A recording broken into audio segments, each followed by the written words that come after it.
Bill Maher said FBI raid might have saved martyr Trump from losing to DeSantis in GOP primary, calling Trump the luckiest man in the world. His fortune was finally falling. The big lie was finally losing momentum. DeSantis was beating him in the polls. You know how he hates this more than anybody. DeSantis, I had this one in the back, and now I got to run against President Martyr. Bill Maher says, as he impersonates DeSantis, Maher argued that the raid was saving Trump politically because it has caused all the Republicans to rally around Trump. So did this help or hurt Trump? Adam. Look, Trump's ceiling is 42%, whatever the number is. The bigger question, number one, I don't think that DeSantis would beat Trump in a primary. In a general, I've been very clear. I'd much rather have a DeSantis rather than a Trump. I think the question that we all need to ask ourselves is whether you're a Trump supporter or not. Let's pretend I'm a Trump supporter for a second. I'm going to put on my Trump hat. These things are not going to stop with Trump. Again, pretend I'm a Trump supporter. How many, look at the track record. Russia, impeachment number 1, impeachment number 2, quid pro quo, January 6th, insurrection, Mar-a-Lago. What gives you the idea that if there's 4 more years of Trump, this nonsense isn't going to go on? Again, if I'm on Team Trump and I'm saying, I love Trump, he's the best president ever, he's making America great again, that's amazing. At some point, the exhaustion and the fatigue has to set in. It's like, holy shit. Everywhere this guy goes, there's another drama, whether it's shooting himself in the foot or whether it's basically the leftist agenda that's coming after him. But the reality is, every few months, there's another Trump saga drama. You're talking about Hunter Biden again. Get back to Trump. I don't know what that means. However, it's so Listen exhausting. to what you just said. It's so exhausting with Trump. Again, pretend I'm on Team Trump here. Every 3 months, every 6 months, there's going to be another political drama that you're going to have to run through. But you say that as though these are Trump's doings. I'm just, again, pretending I'm a Trump fan. Yeah. This is the reality. There's another impeachment coming down the road. There's another. But if you're pretending you're another a Trump drama fan, going that's on. not what they're saying. The Trump fans are not saying that. No, I'm saying the actual all of facts here, Tom. No, hang on. Everything I just said was not my opinion. You hang on. Everything I've just said is exactly what happened. Really? Did he not go through 2 impeachments? January 6th was not going through. So let me ask you a question. You're not saying whether those things were true or not.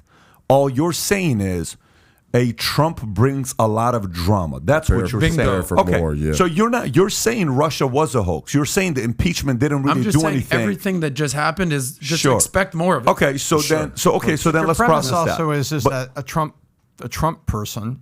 Your premise is a Trump person is going to say, "Gosh, all these things are too fatiguing." That's not what that's not what MAGA says. MAGA says all these things are being foisted against our hero. They're not saying I'm fatigued. So that's my point. My simple point there, you hang on, right, was that the Trump fans are not saying they're fatigued. They are saying they're fatigued. They're tired of the liberal establishment trying to attack their boy.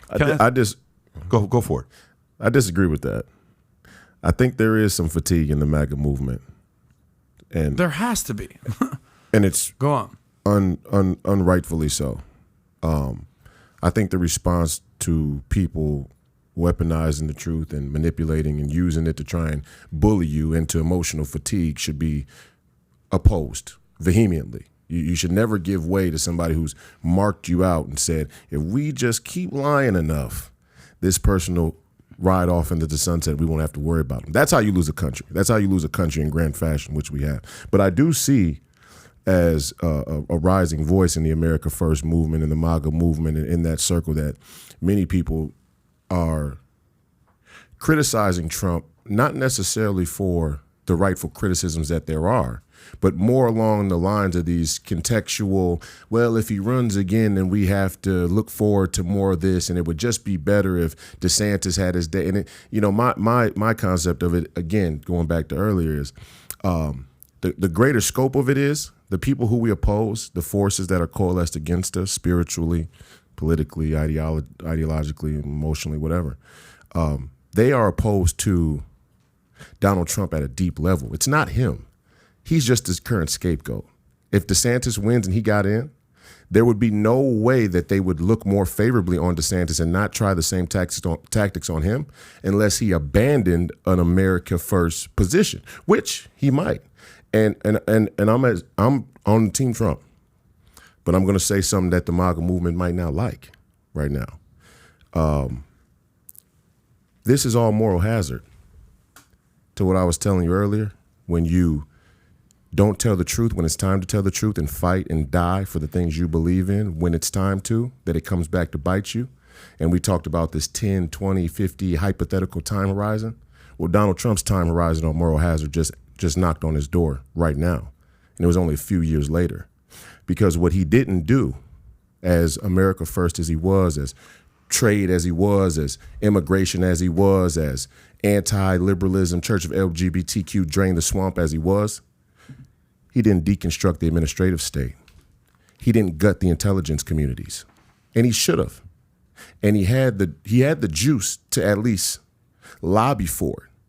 But even he, in a flawed manner, and again, I support him running as the candidate in 24 for the GOP and becoming the president. I think the country needs him right now.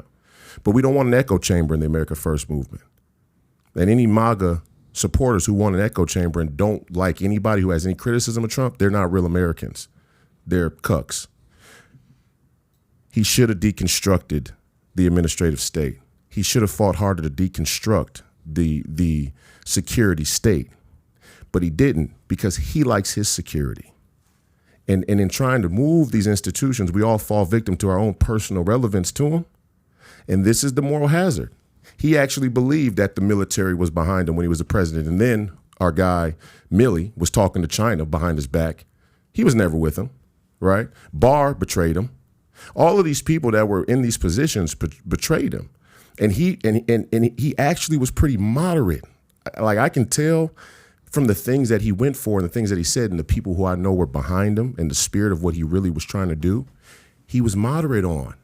And he tried to do that to appeal to a centrist, a more centrist spirit.